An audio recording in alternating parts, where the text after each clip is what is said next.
wanted to start by talking a little bit about when you first took on this character in the first season, because I've heard you mention that there was a scene very early on, I think it was the dead opossum, that Wendy just picked up and threw, and there was no question mark as to her action in that moment. She wasn't slighted by that, and that it really rooted so much back into her childhood and her upbringing for you. But it also shows an impulsiveness, the survivalism that we came to know and love about her.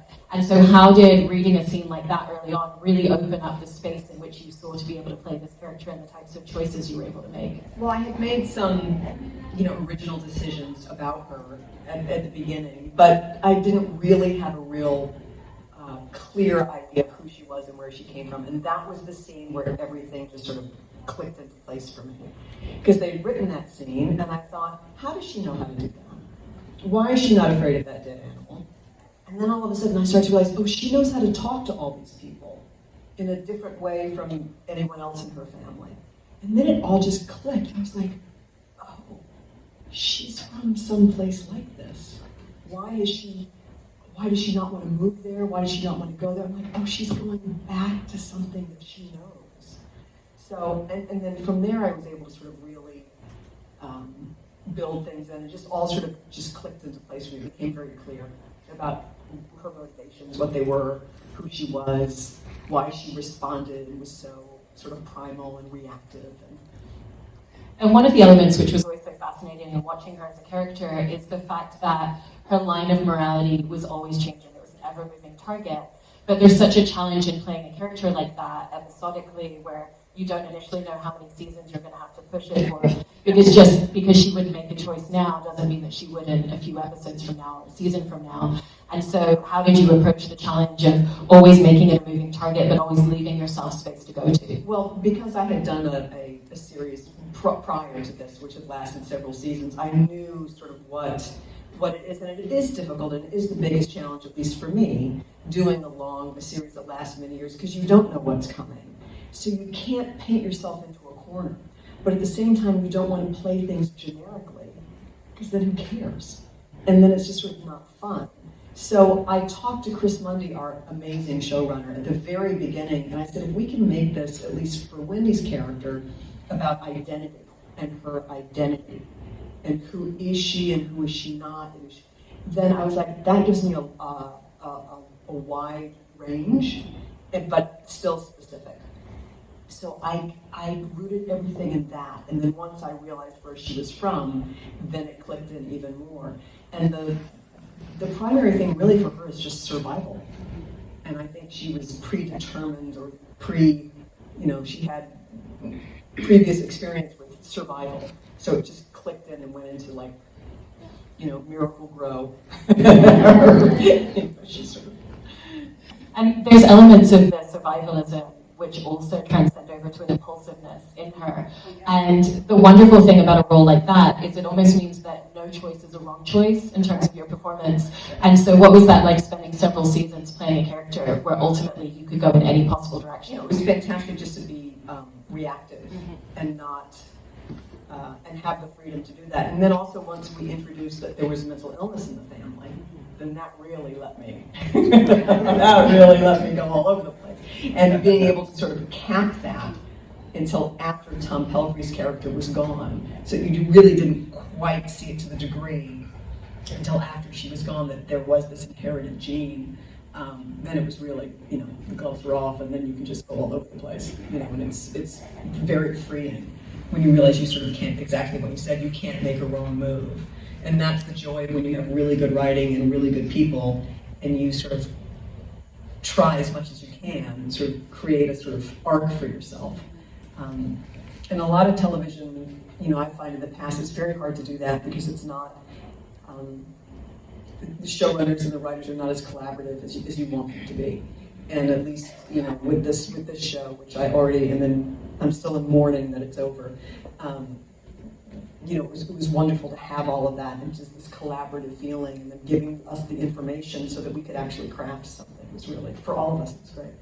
It's also so fascinating to watch a character who at times is very controlled with her emotions, and at other times things come to the surface that she's not intending to, obviously we get all the quiet moments behind closed doors. And so when you would be working with the scripts and working on scenes in advance of filming, how were you approaching finding what's the emotion for her on the surface and then what's the subtext play underneath for her?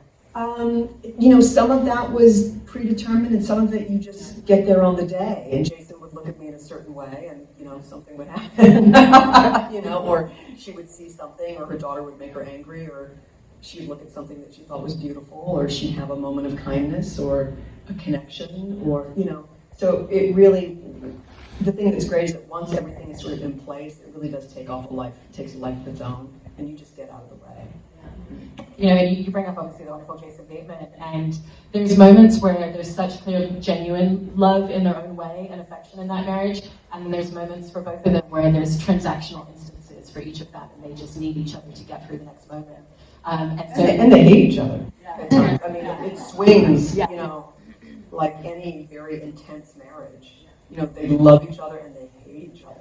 And they blame each other for things, and there's long-term resentments, and but yet they've grown up together. And the thing that I always thought was interesting from the very beginning is that you had a family who functioned well together, but they didn't know each other. They really didn't know each other at all, none of them. So what happened over the 4 seasons was it was like, oh, that's who you are? Oh, hi. And with the children as well as the parents.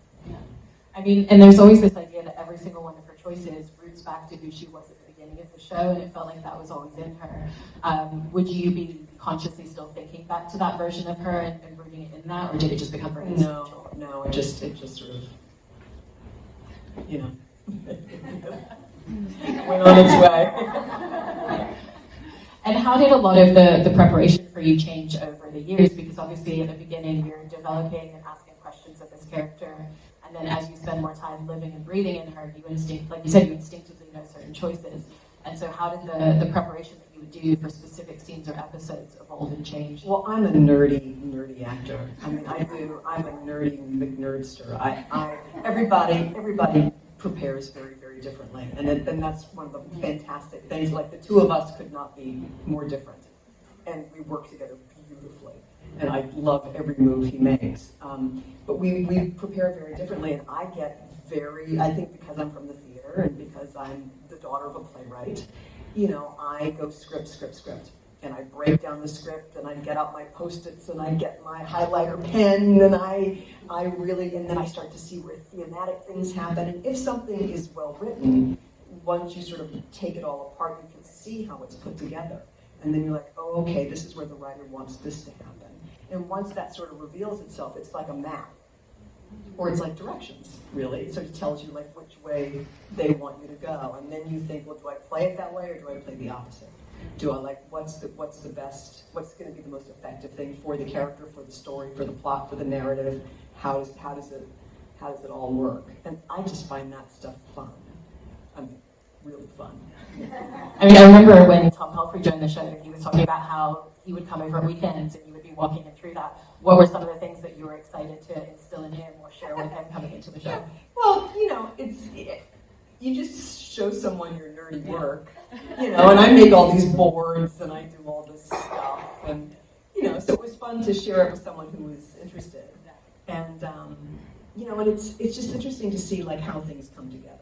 Like in some ways it is sort of magical, and then in other ways there's a lot of work that goes in behind it. It's not, I think some people have this misconception that it's like instant pudding, that you just show up and you do it, and that's just not. It's not add water and go. It's really not. I mean, for some people it is, and for those rare creatures, I mean, that's amazing. I'm not one of those people. I wouldn't want to be one of those people either, because I really love the digging in part. So.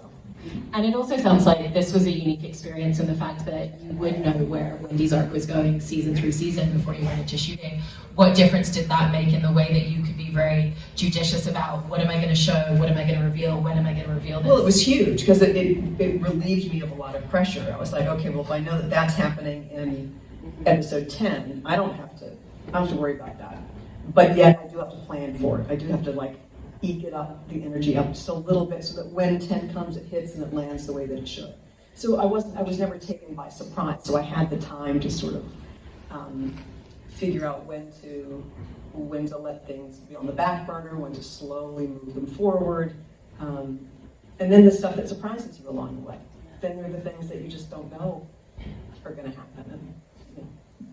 Right, because even all of the choices that you make with her and all the places you take her, a lot of times you have to also be able to bring her back to her center. So the last season when she was facing losing her kids, that was a place of extreme vulnerability and anxiety for her as a character. But ultimately, in knowing the arc that she was going on, how did you play to a choice like that, taking to her to one of her lowest points, but knowing that you had to be able to bring her back from it?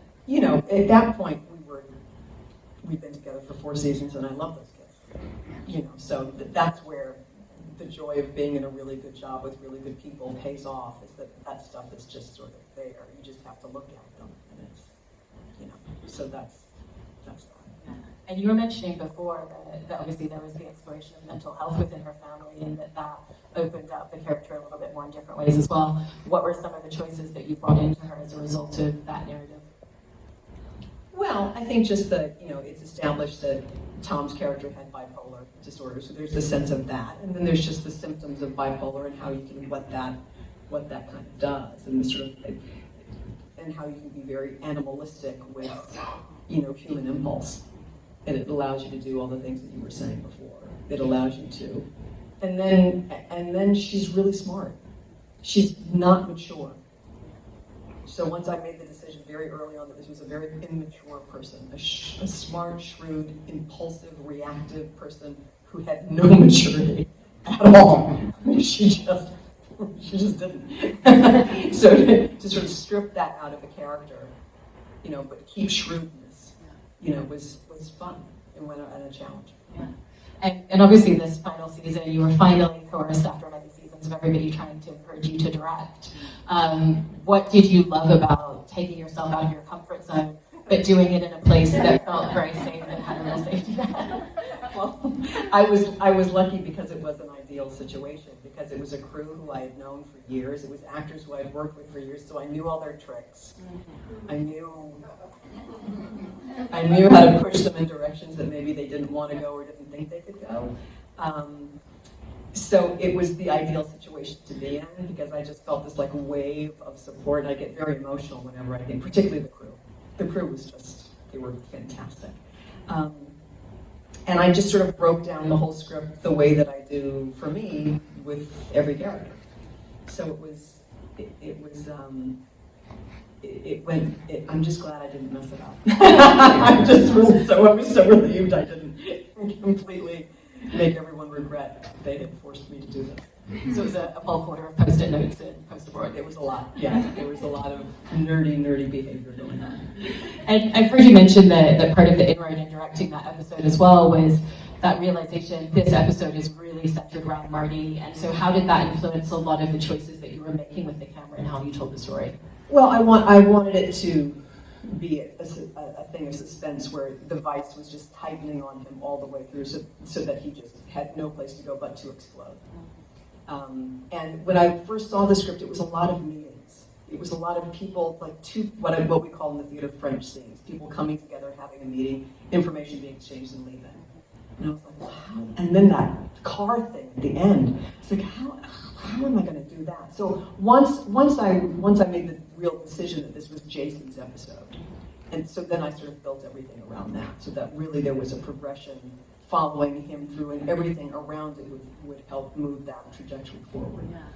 And when you first started on the show as well, I mean, it's got such a beautiful tone dramatically, but it's also constantly just slowly building this tension and suspense that you don't even notice building inside as you're watching it until it explodes. Is it helpful for you to think about the tone of the show in that way as a performer, or really just focus on the character and the choices you're making? It's really it's always scripts to me. It's like, just do what the script says. And there'll be moments even in the script where there's something that's surreal, or something that's ridiculous, or something that's funny, or, I loved taking the music for that last scene. What great love song is going to be playing while that's all going down. And just the surreal quality of when someone loses it like that. When someone like Marty Bird really just snaps. And we've been waiting for him to do that for 4 seasons. And you mentioned earlier that this is obviously about a family who don't know each other as well at the beginning, and then certain things bring a lot out to the surface. But also for Wendy as an individual, it's an exploration of her relationship with herself and things that she didn't realize about herself. And so as you were working towards that finish line with her, what's the relationship that you wanted her to have with herself by the end? Oh boy.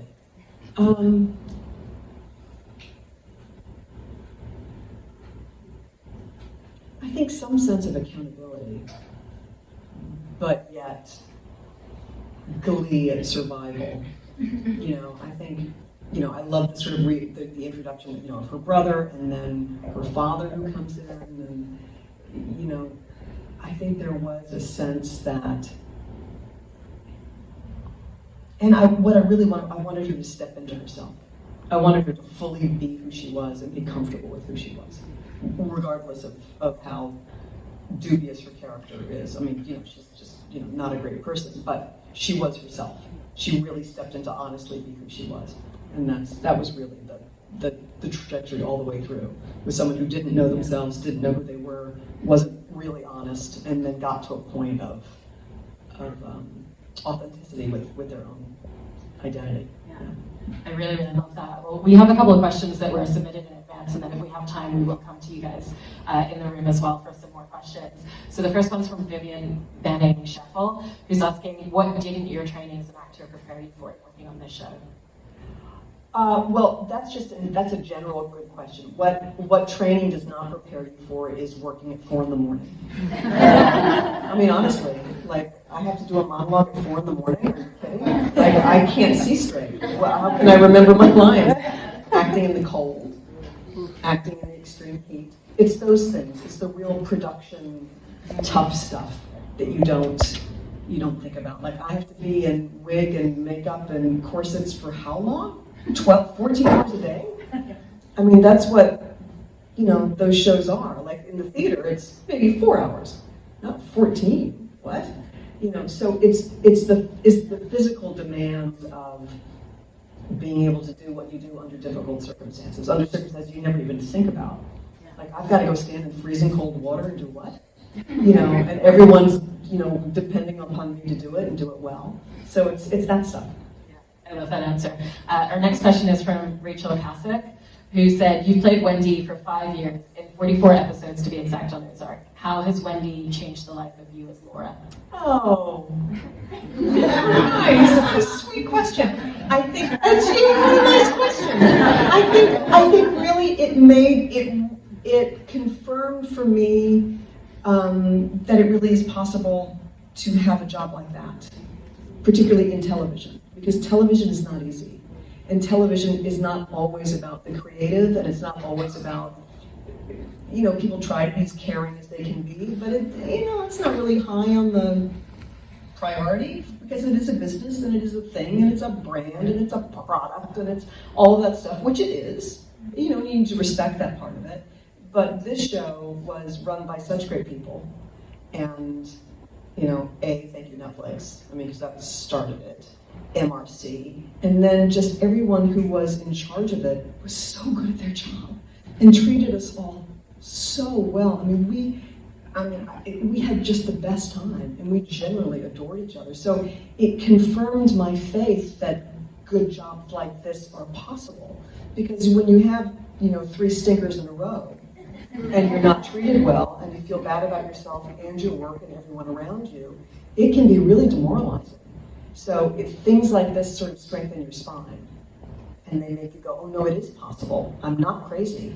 It is possible for this to happen. If things are curated correctly, if they're in the right hands of people, then you can, provide the business responsibilities that you need to a larger company, and you can have an artistically fulfilling experience and have a good time. So that's what it did. Yeah, that's so great. I think we have time to take 1 or 2 questions in the room, and I believe there's a microphone that is going to be coming. So if you have a question, feel free to put your hand up. Here. I've got one down at the front here. Hi. So I'm from Brazil, and Ozark is huge there. And one of the questions that I have every time that I'm watching the show is, in this 4 seasons, 5 years on this character, what has surprised you the most about her? Nothing really, because she's so all over the place, so I knew that anything was sort of possible with her behavior and her tone and so nothing really surprised me. I was delighted a lot of times just to see how crazy it could all go and how we could still sort of maintain a sense of reality and have a plot that really did have a mission to it. So, but again, I think the surprise was really more about how the production was so well run. I mean, that was what was so surprising for me. Do we have anyone else? Yeah, right over here. The microphone's just coming to you.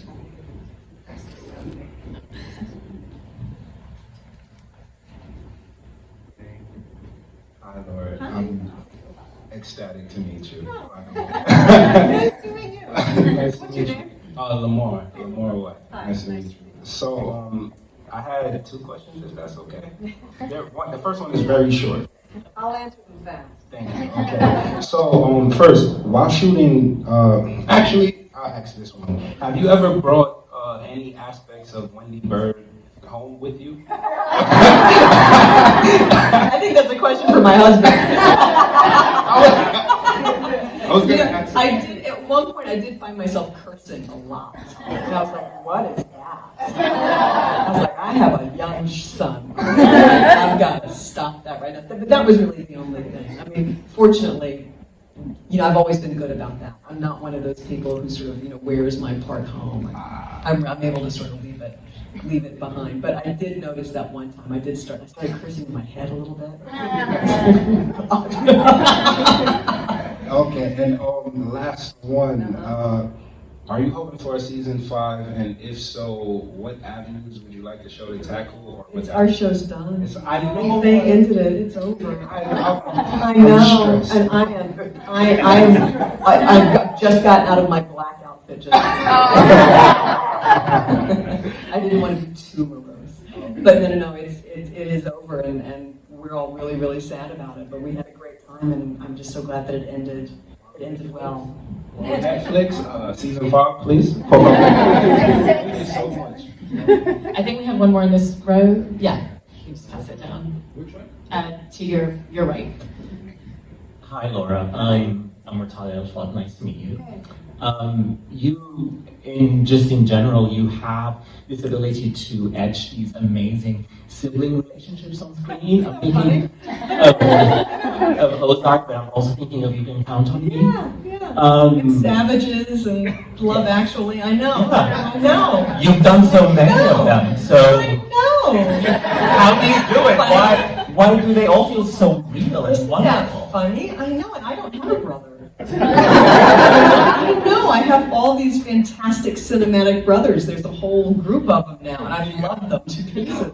I don't know what that is.